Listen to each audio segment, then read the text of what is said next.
No, Renzo, Jorge. Dani, ¿puedes cerrar la puerta, por favor? Sí, gracias. Bueno, realmente ya a partir de rinoplastia, blefaroplastia, ya hablamos ya específicamente de lo que es cirugía plástica, cirugía estética, es lo que normalmente ya entendían, ustedes conocían. Me parece que todo lo anterior que hemos visto no lo consideran como que era de cirugía plástica, sino lo consideran de cualquier otra especialidad o hasta de dermatología. Bueno, ahora sí estamos entrando en el tema cirugía plástica propiamente dicho. Ya, entonces comenzamos con la rinoplastia. Nuestro rapidito, bueno, en la biología ya hemos visto, como hemos visto la fisura labial, hemos visto que la nariz también se forma de dos partes y que van juntándose y van formando las estructuras, ¿no? Acá vemos, por ejemplo, la quinta semana que vemos aquí, estas son hendiduras labiales que todavía no se juntan. Entonces, cuando estas dos no se juntan, no se terminan por juntar, se forma la famosa fisura fisura labial. ¿Sí? ¿Ven acá? Fisura labial, ¿no?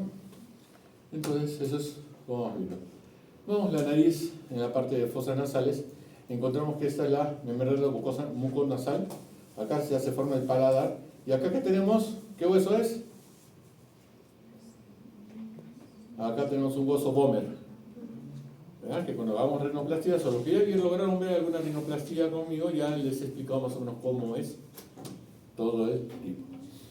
Muy importante, las partes. Hay diferentes formas, ¿no? Acá está, esta es la raíz de la nariz, este es el puente de la nariz, o ángulo dorso, o frontonasal también, ¿no? O el dorso nasal, alares, apex y el filtro. Esa es la parte más. Ya un poquito más directa tenemos estas. Estas son las estructuras que tenemos que entender bien para poder hacer una adecuada rinoplastia. Entendemos que este es el hueso, son los huesos propios de la nariz. Si se dan cuenta, se insertan en la parte lateral acá, ¿no? Estos cartílagos o alares y en la parte central el cartílago septal, ¿correcto? Y los alares. ¿Ya? Acá este septal cartílago no lo entiendo muy bien porque todo el alar es este. Y cuando ya hemos visto más adelante, parte lateral, parte medial, parte media, parte medial o los domos. ¿Ya? Y este es el famoso hueso Böhmer. Este es el hueso Böhmer que nosotros lo vemos en la fisura labial bilateral. Cuando está abierto, en la fisura palatina, está abierto, vemos un pedazo de paladar, y en el medio un hueso o una mucosa, que es este hueso Böhmer que se ve de abajo hacia arriba. Ya, empezamos con los cartílagos alares. Bueno, simplemente recordar que el cartílago alar es el que da la forma generalmente a la punta de la nariz. ¿Ya? Forma la punta y las alares. Si nosotros miren mi nariz, por favor, que es chiquita. ¿Qué se rió? Ya bueno, entonces, ven mis alares bastante amplios, ¿sí o no? Pero si yo estiro mis alares o estiro mi punta nasal, ven que los alares cambian de forma. Y ahora ya no se ven tan anchos, se ven más delgados. ¿Ya? Si yo, por ejemplo, mis alares ahora, ven mi punta ligeramente caída. Pero si yo levanto los alares más, aquí hago la diferencia. En la parte central de la crura lateral, levanto, ¿qué va a aparecer? Más caída la punta. A pesar que vemos de perfil, y se levantó teóricamente, pero se levantó la parte columnela.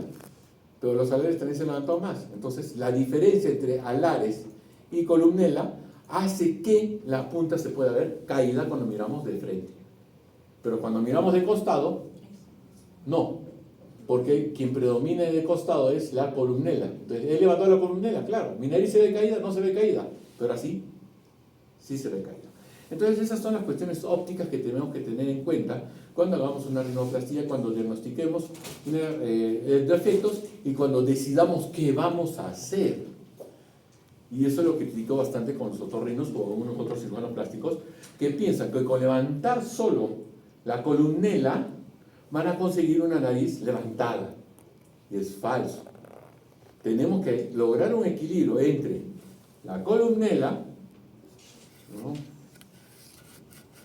¿Ya? Tenemos que empezar a lograr un equilibrio entre la columnela y las alas nasales. Mientras más diferencia, más caída se ve en la punta. Mientras menos diferencia, menos caída se ve en la punta. A pesar de poder tener la columnera bien levantada. ¿Me entienden? Entonces hay que conseguir ese equilibrio. Por eso algunos de ustedes cuando veo en consulta yo les digo, yo no voy a levantarles la punta, lo que voy a hacer es equilibrar la punta nasal para que se vea derecha y no se vea el famoso chanchito que todo el mundo le tiene pánico y terror. ¿Correcto? Entonces vemos acá las partes de la columnela. Siempre, si se dan cuenta, este es el borde inferior del cartílago, parte lateral, ¿sí o no? Borde inferior, borde superior. Y esta es la zona de la columnela. Si lo vemos así, vemos que la diferencia es bastante amplia, pero siempre acá hay una cantidad de tejido blando que lo equilibra un poco mejor. Si lo vemos de frente, igual, ¿no? Basta más baja la zona columnela que la zona alar. ¿Ya? Esta es la mejor forma. ¿Por qué? Porque lastimosamente, ¿qué es lo que sucede acá? Lastimosamente, cuando hacen unas rinoplastías muy agresivas, muchos cortan aquí. Sacan este segmento. ¿Por qué? Porque tienen la idea que con cortar ese segmento, la punta va a retroceder y se va a hacer más chica. Pero el problema es que no se dan cuenta que debilitan esto y esto se hace más ancho. ¿Ya? Entonces, lo ideal es reforzar las estructuras de la nariz o de la columnera para mejorar la forma de la punta.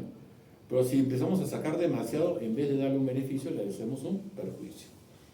Bueno, entonces como decía, ¿no? Crura medial, crura lateral y este es crura media, que le dirían crura media, no crura medial. Pero yo siempre, en mis conceptos, lo he conocido crura lateral, crura medial y domo. Y los domos son los que, si se dan cuenta acá, son los que me dan el grosor de la punta. Si yo, este grosor, si pongo un punto acá y esto lo adelgazo y lo hago un poco más de este tamaño, adelgazado, ¿qué va a pasar con la punta? También se va a hacer adelgazada. Pero también tomar en cuenta que ley de física es la masa no se crea ni se destruye, solo se transforma. Entonces, si yo muevo esto y esto lo adelgazo, ¿qué va a pasar? No que va a desaparecer, va a quedar. Si yo adelgazo esto se va a alargar un poquito. ¿Ya? También es una forma de alargar un poquito. Si yo adelgazo esto, todo esto se va un poco hacia adelante. Entonces hay que tomar en cuenta esas leyes. Bueno, entonces ya tenemos las válvulas son muy importantes, especialmente esta válvula.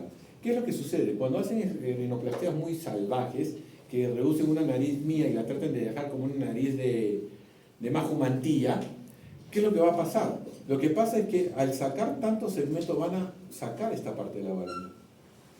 Y al sacar esta parte de la válvula van a afectar la respiración. Entonces ahí tenemos un gran problema. Ustedes respiren profundo. Pero miren cómo se colapsa, trata de colapsar este nivel. Yo hago, se hunde un poquito.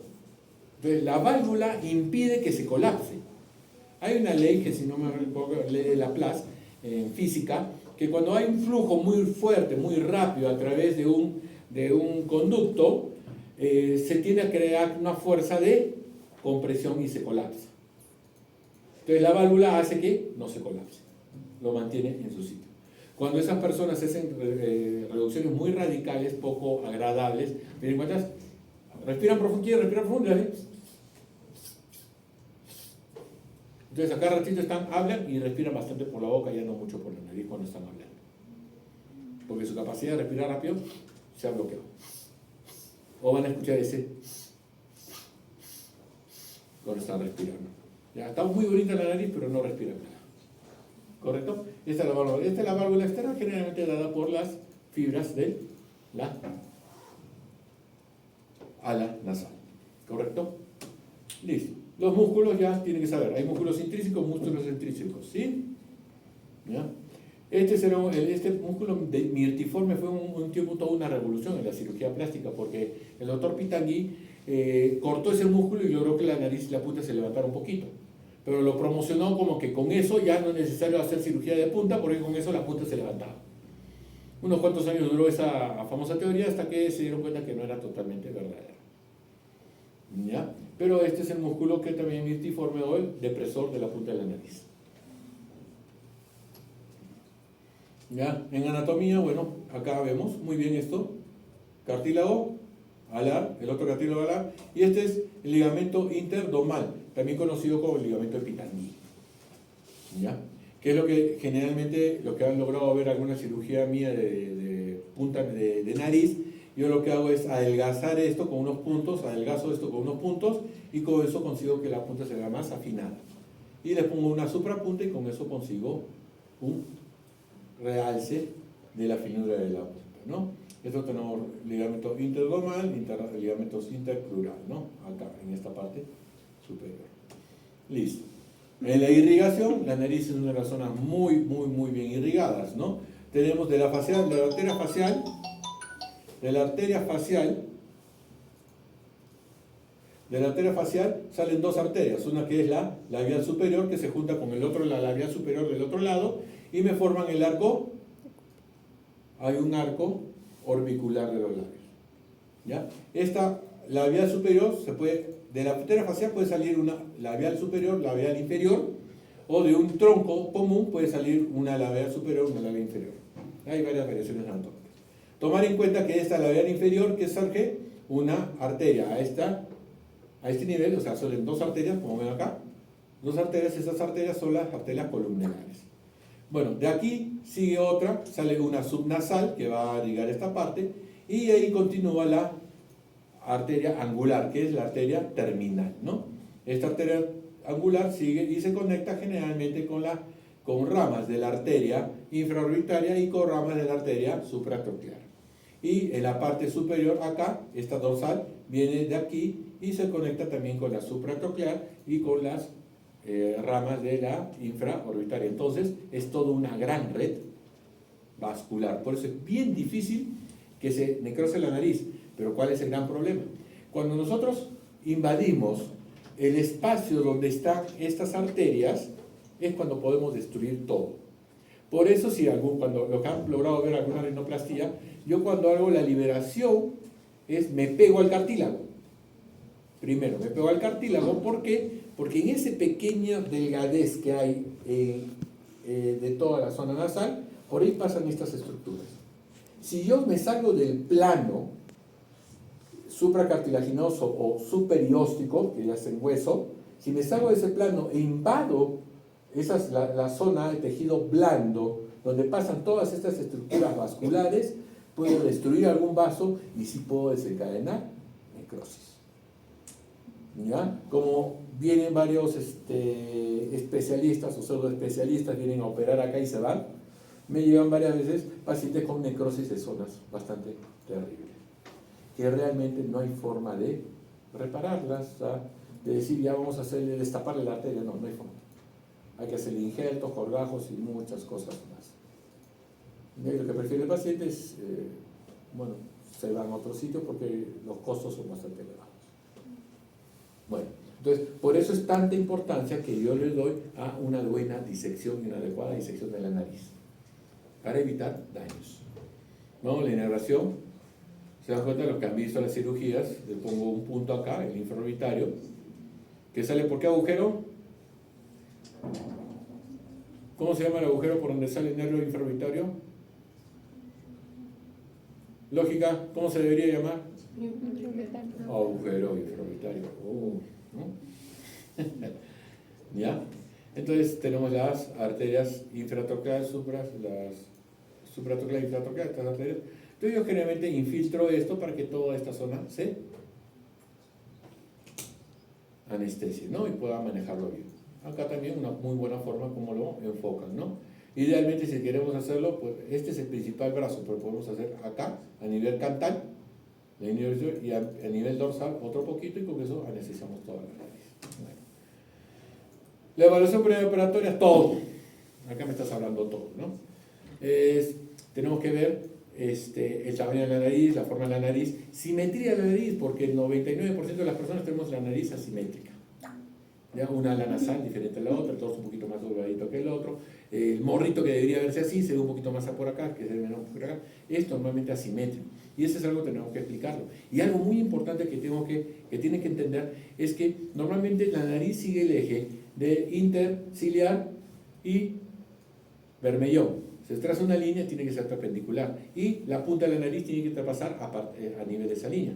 Pero en algunas ocasiones, lastimosamente no son muchos, podría dar un porcentaje, pero en muchas ocasiones tenemos que el paciente tiene la línea interciliar a 5 milímetros de desviación de la vertical de la línea o del punto del bermellón. Entonces su línea no es recta, es doblada. ¿Correcto? Entonces la nariz puede tener dos tendencias. Uno, sigue la línea recta o sigue la línea bermellón con interciliar. Pero ¿cuál es el gran problema ahora? Que si la nariz sigue el lado vertical, ¿qué va a pasar? Se va a ver torcida. ¿Por qué? Porque esto está así. Peor aún ahora, si decidimos, que la nariz siga la línea bermellón con interciliar, también se va a ver doblada, porque lo ven de frente y no está así, sino se ve así. Entonces, magnánimo problema, porque si viene un paciente con ese detalle, tengo que informarle bien que su nariz nunca se va a ver derecha. Porque o sigue esta línea, que va en contra de su línea natural, entonces se ve chueca. O sigue su línea natural, que va en contra de la línea perpendicular, se ve chueca.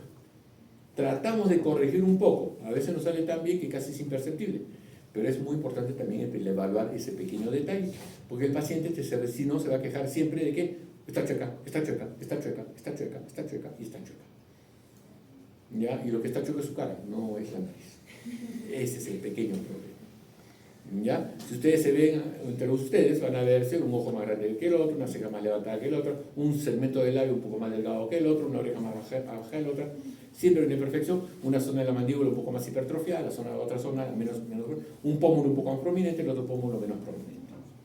¿Ya? Somos imperfectos, lastimosamente, y eso es algo que tenemos que informarle también al paciente, porque si no, el paciente se crea una expectativa totalmente falsa. ¿Sí? ¿Ya? Ahora, bueno, la evaluación preoperatoria, estos son ángulos referenciales, ¿ya? Y lastimosamente, ¿qué es lo que sucede? Son ángulos que se toman o que se están tomando de acuerdo a mediciones europeas. De acá a un peruano, cholo, indio, lobo, pecho plateado, lomo negro, así, alfa, realmente nunca vas a encontrar una nariz con este ángulo. Yo cuando veo una nariz con este ángulo, uno, o se ha operado, o dos, son de los pocos, son de los raros. Pero no raros porque medio raritos, sino de los raros porque son muy escasos. Normalmente nuestra angulación de nariz es de 90 para abajo, no de 90 para arriba. ¿Ya? Entonces estos son datos lastimosamente europeos. Entonces, tomarlos en cuenta, pero no son determinantes. ¿Correcto? En algunos cursos de rinoplastias que dan, sí ponen sus angulómetros, tratan de sacar muchas cosas, pero yo los veo y digo tantas cosas y a la vista se ve mal. Entonces, tiene bastante de criterio personal, cuánto van a ser los cambios, o cómo van a ser los cambios. Porque es muy diferente a una persona, si le dejo un ángulo así, se ve bien, si lo levanto demasiado, se ve mucho. Pero no es solo cuestión de ángulo, sino que hay equilibrio de alas nasales, equilibrio de columela. Y es algo que no me hablan acá. Pero es que en los libros no te hablan de equilibrios. Te hablan de cómo hacer esto, el ángulo aquí, el ángulo acá, el ángulo todo eso. Pero no te hablan del equilibrio que debe haber entre columela con alas nasales. ¿Ya? Bueno, comenzamos con los tipos de incisiones. ¿Ya? Si nosotros nos damos cuenta acá, anatomía, hay tres incisiones. Hay una incisión que va por este borde inferior del ala nasal, otra incisión que va por el borde superior del ala nasal y otra incisión que cruza los dos. y hay otra incisión que corta abajo y corta arriba. ¿Ya? Más o menos para que se acuerden. Entonces, tenemos que si la incisión va por el borde inferior, que se va por el borde inferior, le han denominado la infracartilaginosa, porque está por debajo o en la línea inferior del cartílago alar, o también conocida como marginal. ¿Correcto? Y este cartílago, esta es la incisión marginal. La incisión intercartilaginosa, está en el borde superior del cartílago alar, porque está justo entre el cartílago alar y el cartílago lateral. Entonces cortan ahí, es intercartilaginosa, entre dos cartilaginosas. Y la transcartilaginosa es la que viene de acá para acá. ¿Correcto? Y también mencionaré que una autodelivery, que lo vamos a ver ahorita y voy a explicar por qué. Pero ya entendiendo más o menos cuál es la infracartilaginosa marginal. Viene por aquí, viene por aquí, viene por aquí y se va por acá, al borde inferior del ala nasal. ¿Correcto? La intercartilaginosa, infracartilaginosa marginal, y una que va así, que es la transcartilaginosa. ¿Correcto? Infracartilaginosa marginal, ya lo estamos viendo, y la otra era la intracartilaginosa. Intercartilaginosa, bueno, acá tenemos la intracartilaginosa, ¿no? Que va a través del cartílago, que no es tanto así, sino va aquí. Esa es la angulación, ¿no? ¿Ya? Y bueno, acá habla de la incisión transfixiante. La hacen aquí porque va de lado a lado, aquí. Corta acá, va del lado izquierdo al lado derecho, y generalmente es para tratar la zona del cartílago alar. ¿Ya? Tenemos la incisión transfixiante, que es esta incisión, ¿no? Este intercartilaginosa, que es acá y viene acá. Es más usada por otorrinos estas incisiones, ¿no? Ahora, te faltó decir que lo primero que tocabas eran abordajes cerrados y esos abordajes abiertos. ¿Ya? Abordajes cerrados son estos. ¿Ya? ¿Por qué se le dice cerrados? Porque no cortan la columnela. ¿Correcto? Los abiertos sí cortan columnela. ¿Correcto? Entonces, ¿cuál es la principal desventaja de la columnela del abierto? La cicatriz. ¿Ya? La cicatriz. La cicatriz es muy fastidiosa. ¿Ya? ¿Y cuál es la ventaja? Es que te permite ver mejor todo. Pero a veces, con simplemente, y han visto, cuando hacemos la incisión, podemos ver todo igual que una abierta. Entonces hay que tener mucho cuidado. Bueno, tenemos la abierta, hacen como un marginal, realmente es todo un marginal, incisión transcolumnar infracartilaginoso, o sea, todo una marginal, y cuando llegas acá le cortas. ¿Ven? Acá le cortan y empiezan a levantar todo el cartílago. ¿Ven? Cartílago, y van despejando y abriendo todo el cartílago. Entonces, ¿esto qué me permite ver? Me permite ver también la zona columnelar, la zona que diga septum, ¿no? Y me permite hacer correcciones del septum si es que es necesario. ¿Ya? A diferencia de las otras, que no podemos hacer, son otras desventajas, ¿sí? ¿Ya? Entonces tenemos acá recién me hablaste de los abordajes cerrados, ¿no? Intercartilaginoso, transcartilaginoso y el delivery. ¿Cuál es el delivery? El delivery es que me hace un abordaje intercartilaginoso e infracartilaginoso. Entonces puedo jalar el cartílago, entonces me jalo todo el cartílago, ¿ven? Me jalo todito el cartílago. Pero los que han estado en una cirugía de nariz han visto que hago casi lo mismo sin necesidad de hacer otro corte más adicional. ¿Ya? Simplemente vemos los cartílagos, vemos cómo salir. Cuando lo jalo por costado para hacer el tratamiento de la punta, se presenta todo. ¿Correcto? Actualmente ya no se usa mucho este delivery, salvo por los otorrinos. Los otorrinos, ¿cómo les gustan estas cosas? Pero bueno, entonces acá cambiamos esta nariz por esta nariz, ¿no? Entonces, ¿qué modificamos? Modificamos el dorso. Pero cuando modificamos el dorso, ¿qué va a pasar con el dorso? Se aplana y se va a ver feo, porque se ve ancha la nariz. Entonces, ¿qué tenemos que hacer? Fracturar acá los huesitos. Y cerramos esa diferencia y hacemos que la nariz se adelgace. Entonces, bajamos el morro, adelgazamos la nariz. Cuando nos vamos a la punta, modificamos los alares, pero los alares no necesitamos modificarlos cortándolos, los modificamos ampliando la punta de la nariz. ¿Correcto? Y finalmente, afinamiento de la punta nasal, que hago los puntitos de afinamiento del dorso. Y con eso consigo las 4 modificaciones básicas que generan de la rinoplastia. ¿Correcto? Entonces, acá ven cómo entran, con cualquiera de las incisiones, entran y liberan todito. Se libera todito la piel y músculos del hueso, cartílagos y de los alares. Entonces, después de eso, podemos utilizar 2 cosas, ¿no? Acá lo hacen con un escoplo o un cincel, digamos, un osteótomo, para sacar toda esta línea. ¿Ven?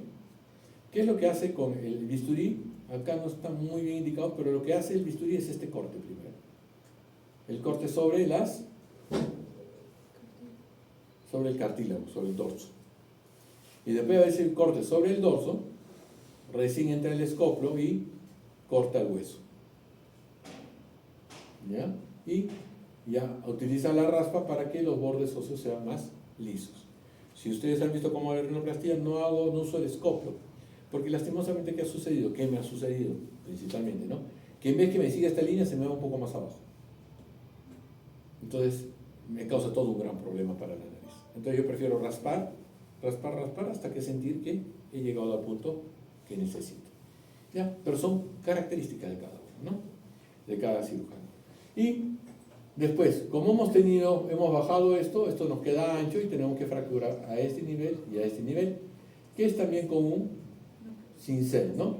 Un cincel que va rompiendo aquí, va rompiendo acá, y en esta partecita es la parte más complicada, porque hay muchos cirujanos plásticos y otorrinos que rompen hasta acá, pero les queda aquí todavía el huesito medio íntegro. Entonces, ¿qué es lo que sucede? Después de un tiempo hace que la nariz quedó así, después de un tiempo empieza a hacer esto. Se abre de nuevo esto. Y empieza a sentirse el hueco acá. Y dicen, me han operado mal. No, lastimosamente no es que le han operado mal, sino no le han hecho una fractura completa de los huesos propios. Entonces, ante una fractura incompleta, jala todo a su sitio original. ¿Ya? Entonces, por eso estamos hablando paramediana, mediana y lateral. La paramediana es esta, aquí. La lateral es esta. Y ustedes me han visto, los que me han visto hacer rino, que con un cincelito acá, golpeo y adelgazo esto. Y me aseguro que esté bien fracturado. Y hacen la mediana muchas veces, para acá, osteotomía mediana, cuando no se han podido romper bien los huesos, entonces cortan así, para poder después juntarlos. ¿Ya? Después modificaciones con un acceso transcartilaginoso. No voy a hablar mucho de esto porque realmente no hago, pero acá señala la punta. ¿Para qué señala la punta? Porque no la van a poder ver. No ven los cartílagos la punta. Adivinan cómo podría ser, pero no lo ven. Y si no lo ven, hay alto riesgo de que salga mal. Y eso es lo que no me gusta de la transcartilaginosa. ¿Ven? Y acá tienen que utilizar estos aparatitos para poder señalizar dónde está el domo, dónde está la punta. Esto lo cortan sin ver, porque ven esto, pero no ven el borde superior y no están seguros cuánto han sacado totalmente. Entonces, eso es lo que sucede con la transcartilaginosa. Por eso es que no me gusta la transcartilaginosa, ¿no? Entonces, métodos de modificar la punta nasal, montones. Acá ven, ya separan, este es un autodelivery generalmente, o lo que hacen es con una incisión que se llama la marginal, me meto por acá en el huequito de aquí y separo la mucosa del domo, del cartílago, y obtengo esto. Pero ya cuando tenemos esto, ya podemos hacer 1000 cosas. Podemos hacer esta modificación, cortar acá, que personalmente no me gusta. Simplemente lo que hago es modificar la forma del dorso, pongo un punto acá, y lo aprieto, y ya con eso adelgazado y alargado. Y el otro, y después lo junto. Pero cortar demasiado los alares, ¿qué pasa? Que si al paciente no le gusta, se regó todo. ¿Por qué? Porque la cirugía secundaria va a ser un terrible chapo. En cambio, cuando eres mínimamente invasivo, o haces menos daños, que lo que va a pasar, si al paciente no le gusta, ya que podemos hacer esto, y los cambios son más rápidos. ¿Me entienden, no? Entonces, este es el punto, por ejemplo acá, y como menciono, ¿no? Varias formas, ¿no? Acá cortan, lo que está rojito así cortado, cortan para que se mejore, ¿no? O acá sin cortarlo, necesariamente. Yo generalmente hago como si fuera este punto, ¿no? Es como un colchonero a nivel de la punta que le hago aplicatura de dedos. Y con eso adelgazo. De lo que está así, ancha, con la aplicatura lo adelgazo. ¿Correcto? Y en muchas ocasiones le pongo un poquito de más puntita acá para que se haga más afinado. ¿Ya? Pero, por ejemplo, esto no me gusta que haga. Cortar acá. Cortar la parte distal acá, porque me hace más ancha la nariz y no me gusta. Pero es cuestión de cada cirujano. ¿Ya? Bueno, este es con acceso inferior ampliado. ¿Ya? Las complicaciones siempre va a ser la hemorragia, infección y fístula arteriovenosa nunca he visto, gracias a Dios. Epífora, ¿por qué podría producirse una epífora o una rinoplastia? ¿Por qué lesionaste adentro? Ha lesionado el aparato nasolacrimal. O sea, han sido un poquito salvajes. Y me ha pasado también, no digo que ese es de buenos, a todos nos ha pasado. Me ha pasado que mi primer rino, cuando decolaba, liberaba esto, plum, me metía hasta acá. Así, el huesito, sana. Ya puede haber estas deformidades, por ejemplo, estos hundimientos, cuando hay infecciones. Entonces se tiene toda una cirugía para poder hacer esto. Aunque no estoy seguro si este paciente es igual que este paciente, porque no le veo esta cicatriz. O sí está, ¿no? Pero tapado, bueno. Ya, pero miren cómo corregimos, ¿no? Y en algunos chicos que han visto fotos, han visto algunas fotos de una nariz media raras que ya se han reconstruido bien, ¿no? Este es un hematoma que se está infectando. Mucho cuidado, porque puede producir necrosis de toda la nariz. Ya en la nariz, un hematoma o una infección, pucha cara, nos puede deformar terriblemente. Lesión intracraneal, ya cuando se han pasado más del conducto nasolacrimal, se han metido fístulas, como se llaman fístulas, de líquido cefalorraquídeo. Pero ¿cuál es la más común? Las tres más comunes. ¿Cuáles son? Hemorragias, infección y edema prolongado. He tenido pacientes que los he tenido año y medio con edema. Y el tratamiento con infiltraciones. Y logra bajar, sí, pero tenemos que tener al paciente muy, muy tranquilo. Tenemos que darle bastante paciencia. Porque si ustedes operan la nariz es porque la quieren inducir ya en un mes o 2 meses, no en 2 años. Pero lastimosamente son los pacientes que tratamos, no son enfermedades. Entonces hay pacientes que me hacen cada cosa y yo tengo que estar con ellos hasta que termine bien. Que gracias a Dios no he tenido mayores problemas, pero he tenido pacientes año y medio con tratamiento continuo. ¿Ya? Buenas noches. Listo, entonces esa es una forma rápida de ver la rinoplastia. En blefaroplastia, el detalle que es un mundo. Y hoy día los alumnos que han pasado prácticas han visto qué tan complejo puede ser una cirugía. Bonita, sí, pero qué tan complejo puede ser una forma de cirugía. Y para ese tipo de lesión que ha tenido en el párpado, podríamos hacer 4 tipos distintos de cirugías.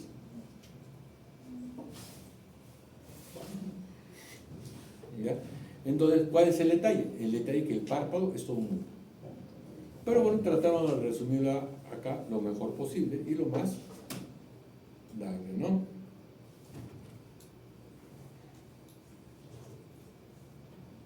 Entonces, bueno, las generalidades, qué es lo que hace, parte de la comisura lateral medial, la carúncula lacrimal, donde se acumula el párpado superior, el párpado inferior, ¿correcto? Ya son características que todos conocemos. Esas también son características generalmente más europeas que de otros países, porque los asiáticos jamás van a tener una apertura tan grande, ¿no? ¿Ya? Y los andinos tenemos una apertura acá, esto lateral, más grande. Pero bueno, por lo menos son referenciales. ¿Ya? Las estructuras, hay que acordarse de párpado superior que tenemos un cartílago tarso, acá marca el tarso, pero lo consideran como una capa fibrosa, la inferior. Ya no se considera como un cartílago, o sea, no se considera como una capa fibrosa. Y en la parte superior sí, todavía es un cartílago tarso. Y nunca se olviden de este septum orbitario, porque este septum orbitario es el que me separa esta grasa, adiposidad infraorbitaria, que es la que le da la bolsita de los ojos. Esta bolsita. Entonces tenemos que pasar ese septum infraorbitario para alcanzar la bolsita y sacarlo. Si no rompemos, nos podemos equivocar y nos vamos a adiposidad subcutánea o nos metemos al soft, que es mucho más peligroso si no lo conocemos. ¿Ya? Este soft, este suborbital, no sé qué, fat, ¿no? Una grasa suborbital de la zona malar. ¿Correcto? Entonces, esto es para explicar también, hay dos técnicas que se utilizan para el párpado inferior. Uno que es la transcutánea, que se hace un corte acá, se libera toda la piel, el músculo y se llega a esta capa. Se rompe el septum orbitario y se saca la grasa para que las bolsas grasas bajen. La otra técnica es la técnica transconjuntival, que ya no entramos por aquí. Si no, ven acá cómo viene la conjuntiva y cómo se hace un saco lacrimal acá, saco conjuntival. Entonces, cuando hacemos así, se forma la bolita, o sea, cuando bajamos esto, y accedemos a este punto. Y a través de esto, llegamos directamente a la grasa. Cuando hacemos esta técnica transconjuntival, cuando el paciente es relativamente joven, pero tiene sus ojerotas, pero sus ojeras de grasa. Es muy importante diferenciar las ojeras de grasa que las ojeras de disminución o reabsorción grasa a nivel de reborde orbitario. ¿Cómo diferenciamos estos dos? Uno, lo vemos de perfil. Si vemos que su bolsa grasa supera el límite de su línea de pestañas, si supera, sí es bolsa grasa. Pero si vemos que no supera, y más bien esto lo vemos aquí hundido, no es bolsa grasa, es hundimiento o reabsorción de grasa periorbitaria. Porque el tratamiento es totalmente diferente. Si observamos bolsa grasa, ¿qué hacemos? Blefaroplastia. Pero si observamos este surco muy marcado, sin tener bolsa grasa, se hace relleno para que equilibre todo. Puede ser con ácido hialurónico, puede ser con su propia grasa. Entonces, de acuerdo al buen diagnóstico, podemos hacer un buen tratamiento. ¿Correcto? Ya justo esta foto está perfecta para poder haber podido explicar todas esas partecitas que son muy importantes. ¿Correcto? ¿Ya? Entonces no se olviden de las capas del músculo, ¿no? Músculo orbicular. Listo. Entonces, piel de los párpados, ¿se acuerdan cuál es la piel más delgada? Párpados sí. El lápiz, ¿no? Piel más gruesa. Palmas, espalda. Manos, pies y espalda, ¿no? Ya, o planta de pie, ¿no? ¿Ya? ¿Ven cómo son los rasgos? Son totalmente diferentes de un rasgo caucásico y un rasgo asiático, ¿no? Se le denomina, ¿esto cómo se le denomina? Que no hay esta entrada, se llama el epicanto, que es característico de razas mongólicos o asiáticas o de trisomía ¿de qué par? ¿De qué par? ¿Trisomía de qué par? 23 pares, los 23 pares. 21. ¿Por qué no hablan un poquito más alto? Por teléfono y tal. ¡Ay, apúrese! ¿No? ¿Ya? Este es el famoso epicanto, ¿no? Y bueno, ya en la siguiente diapositiva explica por qué la diferencia entre un ojo que tiene doble párpado. Acá, esto es lo que yo hablo, ¿no? Doble párpado, ¿no? Cuando ya el paciente está envejeciendo y hay una caída del párpado superior, o sea, el hemipárpado superior, ya se forma un solo párpado. Y es el ojo, que es así, ¿no? Un solo párpado así. Entonces, el motivo de la blefaroplastia es crearle un doble párpado. En cambio, ellos por la inserción de los ligamentos es que se forma un párpado. Ven acá, acá se inserta mucho más bajo y acá se inserta mucho más alto. Por eso esto me da, cuando se eleva esto se forma un doble párpado, pero acá cuando se eleva no forma un doble párpado, un solo párpado. ¿Cuál es la cirugía que podemos hacer para formar el doble párpado? Es hacer una incisión a este nivel, hacemos una incisión, solo un corte, cauterizamos, ponemos un punto para cerrar este espacito y formamos el doble párpado de las razas asiáticas. ¿Ya? O el término es occidentalización del párpado asiático, ¿no? Bueno, las glándulas, tenemos las glándulas de Meibomian, las glándulas de Moll y las glándulas de Zeiss, ¿no? ¿Quién produce el chalazium? Las glándulas de Meibomian, ¿no? Y las glándulas de Gland Moll o de Zeiss son las que producen el orzuelo, ¿no? Hay orzuelo y charlación. El orzuelo es hacia adelante, el charlación es más interno. ¿Correcto? Listo. Bueno, glándulas del párpado, los músculos, tenemos una zona pretarsal. Ya saben por qué le dicen esta zona pretarsal, ¿no? Porque está delante del tarso y tarso arriba y abajo, ¿no? Después tenemos la zona de orbicular, porque está por encima del ojo, ¿ya? Y la porción muscular o la porción cantal, que es la parte periférica, ¿sí? Esta porción orbicular, porción músculos, músculos auriculares, músculos pretarsal y los músculos preceptales, ¿correcto? Listo. Ya, volvemos a repetir los músculos tarsal, preceptal y orbitario, ¿no? Ya, seguimos con esto, los tabiques, las tres bolsas, arriba hay dos bolsas y abajo tres bolsas. ¿Por qué arriba son las dos bolsas? Porque donde debería haber otra bolsa grasa está la glándula lacrimal. ¿Ya? Entonces acá vemos un ojito bastante bonito, ¿no? Esta es la aponeursis del elevador de los párpados, esta es la cápsula palpebral, entramos acá y llegamos a la grasa, entramos acá y llegamos al cartílago, a la grasa, al cartílago tarso, acá, ¿no? Listo, bueno, eso es lo diferente. Acuérdense bastante de este músculo de Müller, porque el músculo de Müller, ¿qué es? Un músculo accesorio del elevador del párpado, ¿correcto? Es el accesorio, pero nos puede ayudar en muchas cosas. ¿Ya? Las diferentes estructuras. Los tendinoescáteres es muy interesantes todo esto. Porque hablamos de que sea el tarso inferior, pero ya lo considera más una fibrosis que un cartílago. Este sigue siendo un cartílago. ¿Ya? Conjuntiva, diferentes. La inervación, continuamos a cuidado bastante con la inervación porque cuando lesionamos este nervio se cae el párpado, se cae. Cuando lesionamos este nervio tenemos tendencia a producir esta lesión. Hay lesiones que son así, que es por este nervio, o lesiones que son así, que es por este nervio.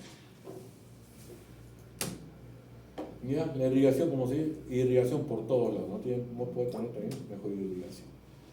Vascular, ya. Entonces hablamos de la blefaroplastia superior. Algo muy interesante en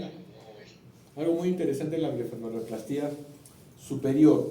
En la blefaroplastia superior tenemos que tomar algunos cálculos. A ver, acá está, ¿cómo se hace? No dice nada, evaluación quirúrgica, marcación.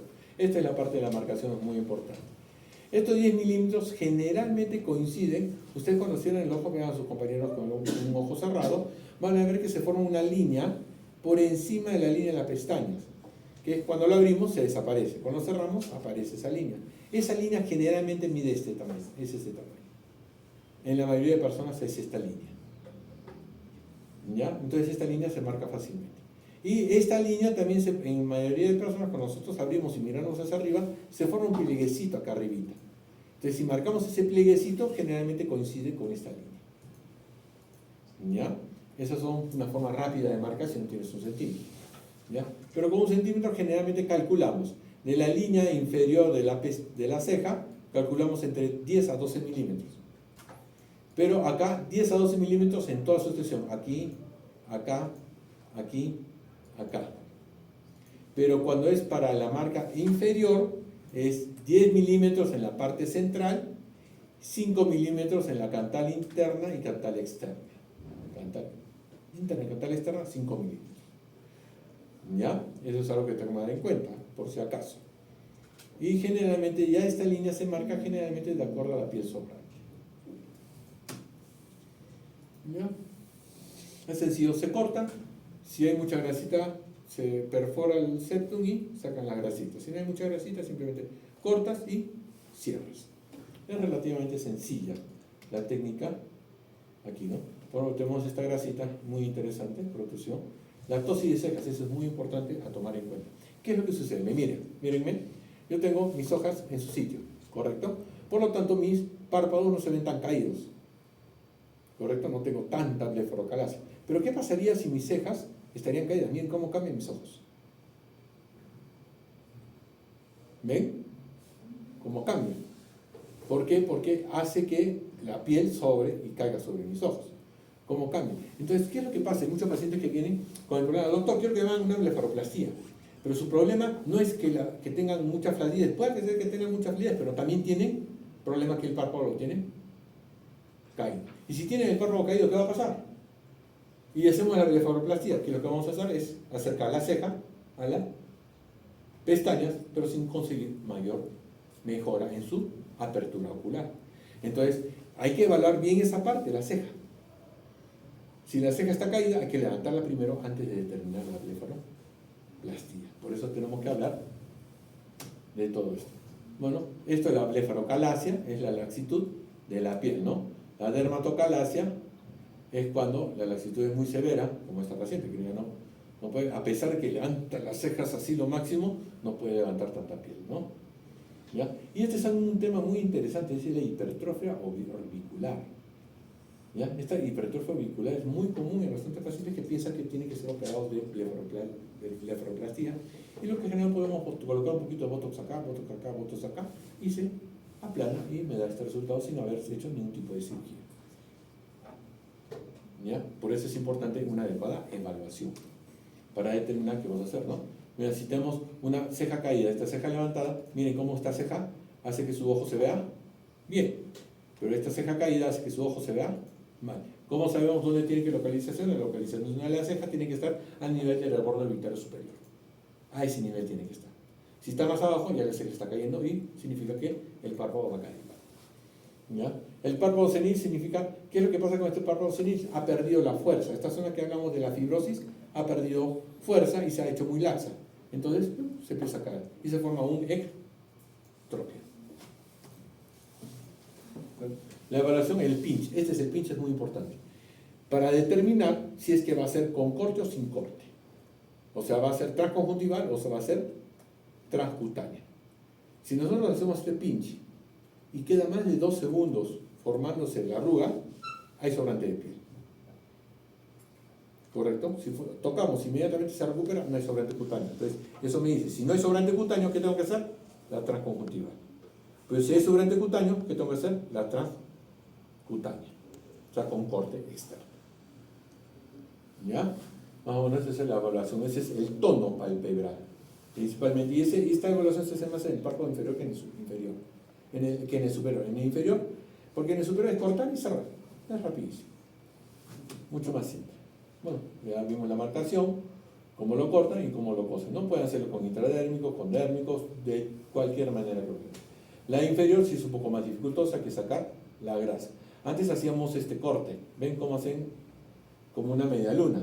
Actualmente ya se hace en forma más que le denominamos en polígono o un rombo, ¿no? Romboide, delgadito acá ancho.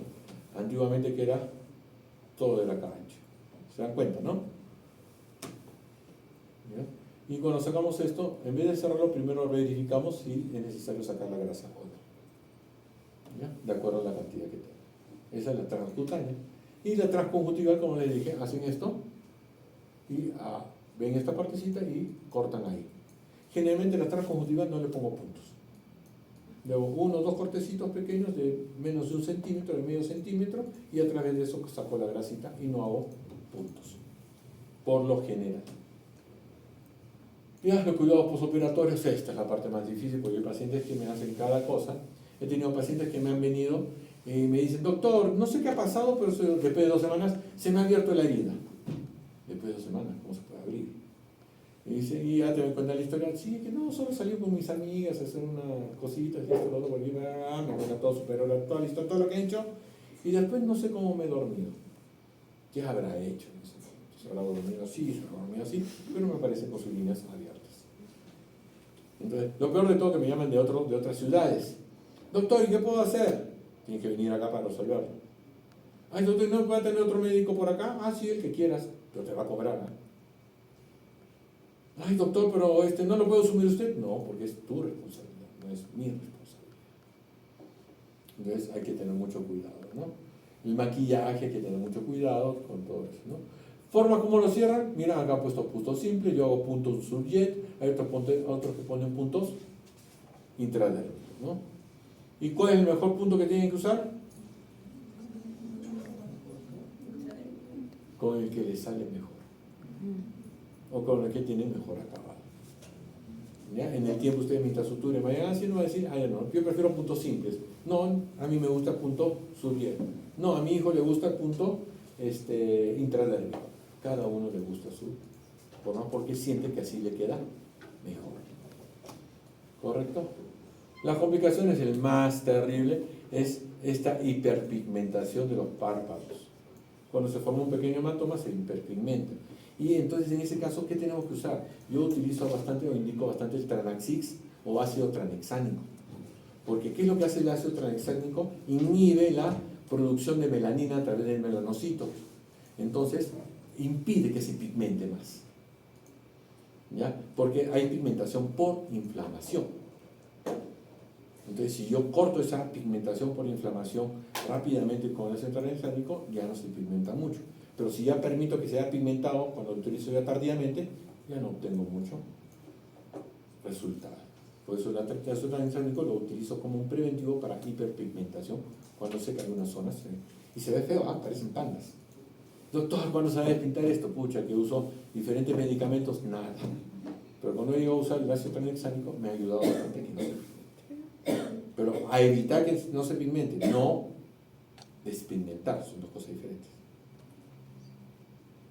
¿Ya? Y la pigmentación por inflamación es bien difícil de tratar. Muy difícil de tratar cuando es pigmentación por inflamación. Bueno, el hematoma, que es un desastre porque el ojo se le pone como una pelota. Y tenemos que entrar, abrir y empezar a revisar por dónde sangró, qué pasó, qué sucedió. Por eso este tipo de cirugía, cuando ya estamos todo abierto, tenemos que ser hemostáticamente muy prolijos. Así vemos un glóbulo rojo caminando por ahí, hay que quemarlo, no hay que darle pie a que me haga algún problema, ¿no? ¿Qué es el enoftalmus? El enoftalmus es cuando el ojo se hunde, y eso es porque han producido algún tipo de daño, ¿ya? O el ojo cadavérico, ¿no? Cuando sacan demasiada grasa acá, el ojo se ve cadavérico y parece que el ojo se está hundiendo. ¿Ya? Por eso el retiro de la grasa hay que ser muy moderado. En el ectropio, ¿qué es el ectropio? Es cuando, por ejemplo, hacemos la blefaroplastia y decimos, no, vamos a sacar más piel para que quede más tenso. Y eso es un concepto muy equivocado. ¿Qué es lo que sucede? El párpado tiene una cierta resistencia, pero toda esta piel también se fija al malar, al hueso. ¿Quién gana si yo jalo? ¿El malar o el párpado? El malar, porque es hueso. Entonces, si yo saco demasiado piel porque digo, no, así va a quedar más tensadito, no va a quedar más tensadito, sino va a ser esto. Y este es el ectropio, ¿no? La eversión del párpado o la línea del párpado hacia afuera. El intropio es todo lo contrario, ¿no? ¿Ya? Tenemos la hiper o hipocorrección. Yo prefiero hacer una hipocorrección que una hipercorrección. Porque si hago una hipercorrección, ¿qué va a suceder? Una hipocorrección, ya no puedo hacer nada. Y la única forma de corregirlo es poner un injerto de piel. En otras palabras, la fregué.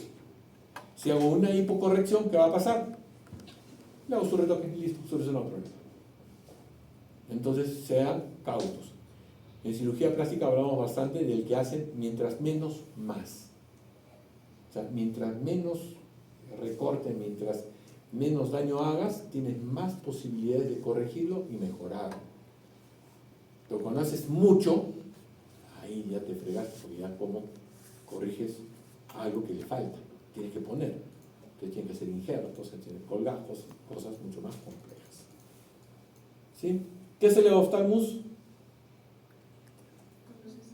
Cuando no puede cerrar completamente el ojo, así está. Eso por hipercorrección porque ha sacado demasiada piel acá. Entonces, si cierra el ojo así, se le queda así abierto. Ese es el oftalmus. ¿Ya? Y es terrible, porque la única forma de corregirlo es o infiltras con mucha fe y tres Ave Marías de los Padres Nuestros, que con la inflamación baja la inflamación y logra cerrarse. Pero si no, tenemos que hacer injerto de piel. para cerrarlo. Y el injerto de piel ya te deja una huella, lo cual ya es terrible. Sea como sea, por los ambos lados ya perdiste. ¿Ya? La tosis palpebral es porque, bueno, lastimosamente, ¿qué puede suceder? En tu disección un poquito amplia has dañado el nervio. Y se te cae el ojo, ¿no? Estás así. Esa es la tosis palpebral, ¿no? Bolsas residuales, que es fácil sacarlo con un poquito de quemadores grasos, inyecto y se saca, no hay mucho problema. La equimosis, la epífora, ¿ya? O lesión de la córnea, que ese sí es un desastre. Listo. Bichectomía. En bichectomía, ¿qué tenemos que tomar en cuenta?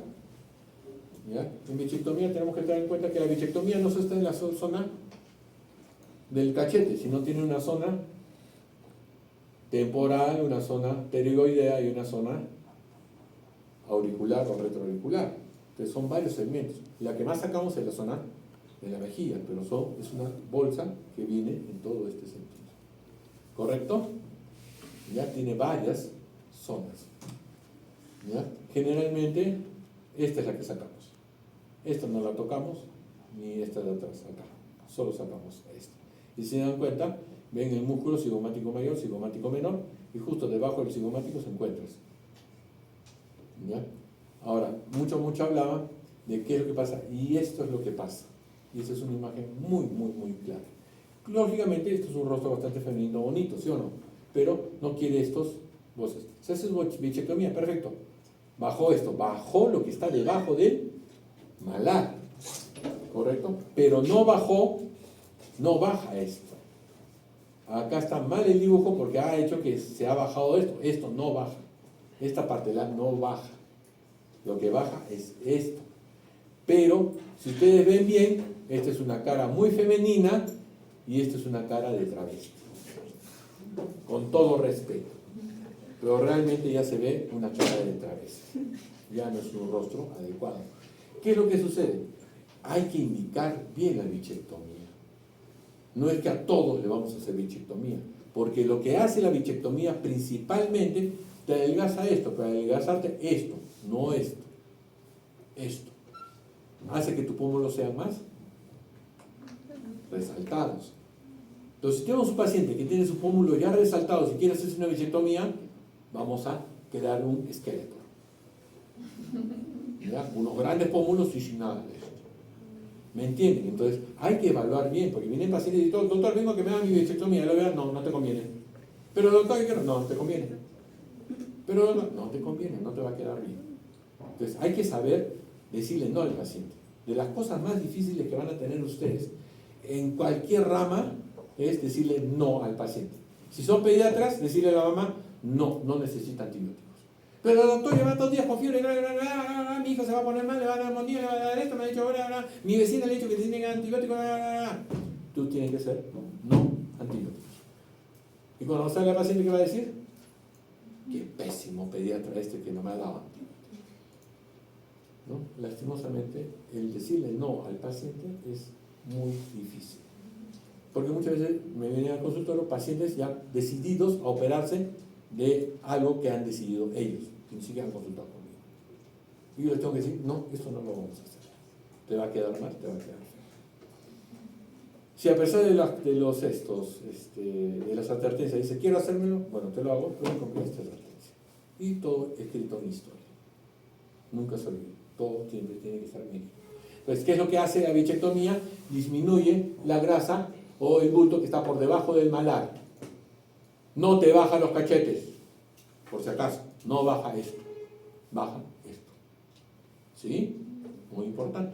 Y como efecto secundario, hace más prominente los pómulos. Mucho cuidado al decidir, al hacerse una bichectomía. ¿Correcto? Bueno, razones, factores, reducción, afinamiento del rostro, todo eso. Bueno, una nariz muy bonita, me gusta bastante. ¿Ya? Pero bueno, la bichectomía, ¿dónde se hace? Se tienen 2 puntos. 2 puntos que se reparan. Uno, reparamos primero el conducto de esteno, que siempre se ve en la válvula, ¿no? Por donde sale esto, que está a la altura del inicio del segundo molar a 1 centímetro por arriba, aquí mismo, ¿no? Después calculamos 1 centímetro para atrás. Nos vamos 1 centímetro atrás. No estamos a 1 centímetro atrás y trazamos una línea vertical de 1 centímetro también, y entonces ahí es donde está la grasita de Bichat.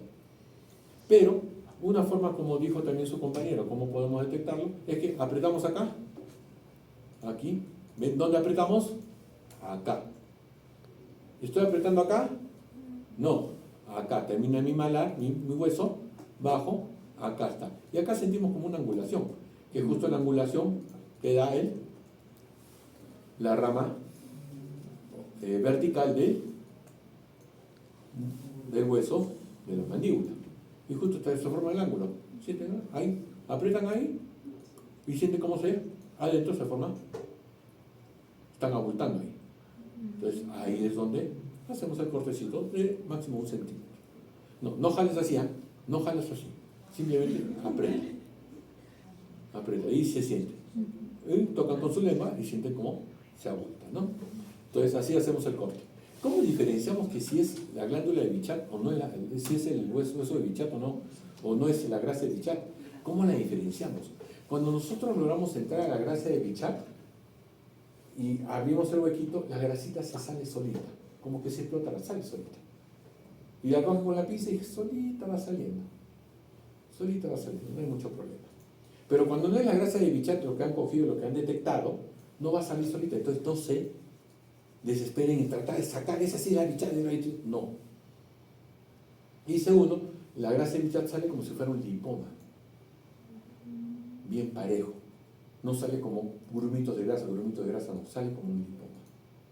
Entonces, hay que entender eso. ¿Por qué? Porque si no, lastimosamente, ¿qué va a pasar? Van a hacer lesiones, van a hacer daños y van a tener las complicaciones que pueden tener. Entonces, acuérdense, uno, donde apretamos debajo de la mejilla, en el ángulo apretamos y detectamos. Tenemos que identificar bien el conducto de esteno, irnos 1 centímetro hacia atrás, y cuando apretamos acá, identificamos dónde está la grasita y hacemos el cortecito ahí, previa anestesia, lógicamente, ¿no? ¿Cómo tiene que salir la grasa? No tiene que salir por grumitos, sino tiene que salir como un pequeño lipoma. Eso es muy importante. Y la mayoría de veces, cuando sale esa grasita, aún así soltemos todo, la grasita quedó fuera.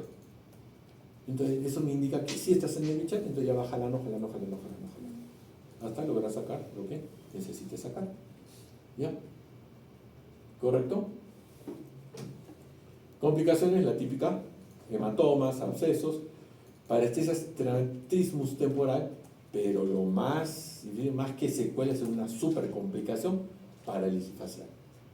Eso significa que nunca han encontrado el Bichat y se han metido por todos lados y han destruido todo. 2. La lesión del conducto parótido, conducto de esteno, también, que es un gran problemota. Y tercero, la asimetría facial, porque sacaste más de un lado que de otro. Y eso sí he visto bastante, porque le hacen la bichectomía de un lado, le salió bien, el otro lado no encontró el Bichat y lo dejaron ahí. Y le sacaron un poquito de grasita de cualquier otro lado. Entonces está bien el paciente. Doctor, está bien, pero esto como está hinchado, ¿no? No está hinchado, no te ha sacado nada de ahí. ¿El problema cuál es? El querer hacer una bichectomía secundaria, no. Ahí digo, no hago una bichectomía secundaria. ¿Por qué es lo que pasa? Porque el Bichat generalmente tiene unas adherencias muy suaves, muy laxas, por eso sale fácilmente. Pero si ha sido tocada la zona, ¿qué va a haber? Fibrosis. Por lo tanto, si puedo encontrar el Bichat, pero ya está todo fibrosado, está pegado por todos lados, no va a salir en forma espontánea. Entonces, puedo producir mucho mayor daño. Entonces, por eso, cuando veo a un paciente que le quisieron hacer el Bichat, en un lado le hicieron bien, en el otro lado no le hicieron bien, no te lo voy a hacer. Te puedo poner quemadores grasos que me van a hacer el efecto Bichat o bichectomía. Quemadores grasos sí me hacen un buen efecto bichectomía, pero no hago la bichectomía. ¿Ya? Por eso digo, bichectomía secundaria, no. Ya los cuidados postoperatorios, ya saben, principalmente no hacer esfuerzos. Segundo, compresión. Muchos sitios, especialmente odontólogos, no le ponen nada, le hacen el bichectomía y lo mandan a su casa. El 50% se les hincha, se les forma seroma, un terrible, pero el otro 50% no pasa nada. Pero ese 50% viene y se quejan y se molestan. Lo que yo siempre hago es compresión. Una mentonera y con 2 bollitos de gasas acá. Porque al sacar la Bichat deja un espacio muerto. Y ese plasma muerto puede llegarse secreción, o si sale un poquito, se hace un hematoma, o peor, se infecta. Y se le forma esta cara, ¿no? Esta cara totalmente inflamada. Esto sí es infección. Si se dan cuenta, ¿ven cómo está esto? Rojo, ya está rojo hinchadito, ya está infectado. Y acá está empezando a salir pus por aquí. No es mortal, pero sí es un desastre.